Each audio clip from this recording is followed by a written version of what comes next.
Hello, my name is David Larson. I've been an amateur radio operator for nearly 59 years. My call is KK4WW. We're located here in the Floyd, Virginia Community Amateur Radio Station, N4USA. N4USA is owned and operated by the Foundation for Amateur International Radio Service Fairs and the Floyd Amateur Radio Society. I'm going to do a series of videos on antenna tuners. Amateur radio operators love to look at old and new equipment, and we have some old antenna tuners, new antenna tuners. Represented here in front of us today in the 1950s is this Harvey Wells antenna tuner. Over here representing the 60s and 70s is this Drake NM7, and representing the 80s and 90s is the MFJ 949E, which has all the components of a useful antenna tuner: SWR bridge, tuning circuits, and a balun. We also have some portable antenna tuners. Here's the MFJ 904. Over here is an older unit, the MFJ 941C. I like this one particularly for portable operation, and we'll tell you why later. And up here is a QRP antenna tuner made by Tintec, a well-known manufacturer of QRP radio equipment.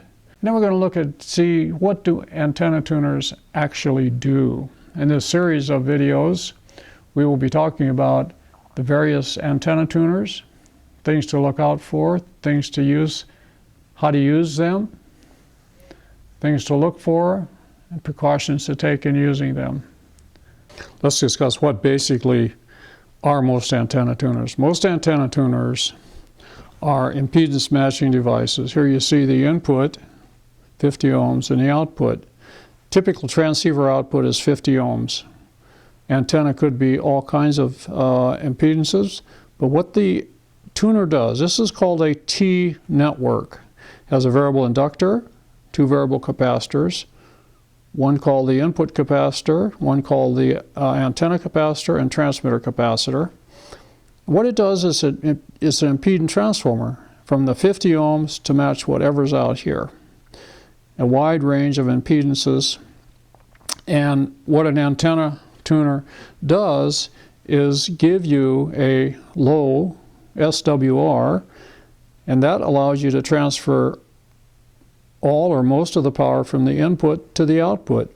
Now, it does not tune the antenna in such a way that it makes your antenna or coax or feed line any better. If you have a poor feed line, poor antenna, it's still poor, but it does allow the maximum power transfer. And you want to do that because, and you do that by looking at the SWR, standing wave ratio, usually the voltage standing wave ratio, and you want that to be 1-to-1.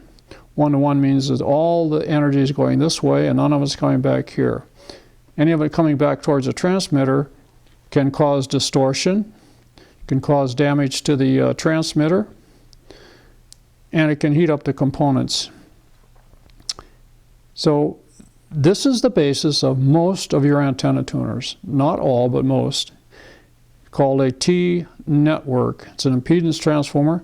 Now we have references here in the video and in the text below that gives you the mathematics and more theory about how this operates and how the transformation operates, and also how SWR operates. So look at the clickable links in the text below this video, and we'll refer you to some very nice discussion on Wikipedia on antenna tuners and SWR.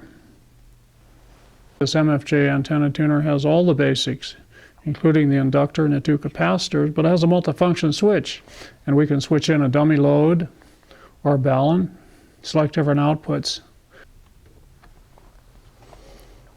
Let's take a look at the schematic of typical antenna tuner. This is a 949 Versa tuner that has a balun built in. All of the circuitry here is just the SWR bridge. So let's not concern ourselves with the SWR bridge over here to the left. Here's a transmitter input.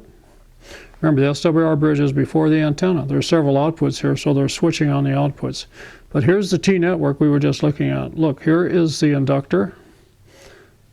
Variable taps on the inductor, so we get variable inductance. Here's the variable capacitor hooked to the transmitter. Here's a variable capacitor hooked to the output. So here's our basic tuning circuit, the T network.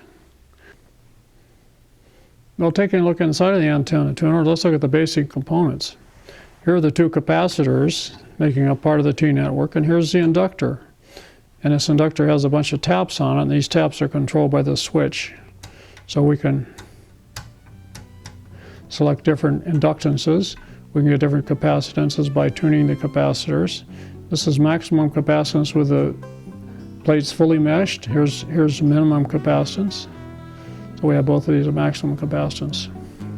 The circuitry down in here is fundamentally some antenna switching circuitry, and on the circuit board is the SWR meter. Here's the meter itself with the SWR circuitry. Here's the 50 ohm resistor for the dummy load. And here's the ballon, which is used if we're going to use the antenna with a twin lead type of 450 ohm or 300 ohm feed line versus coax.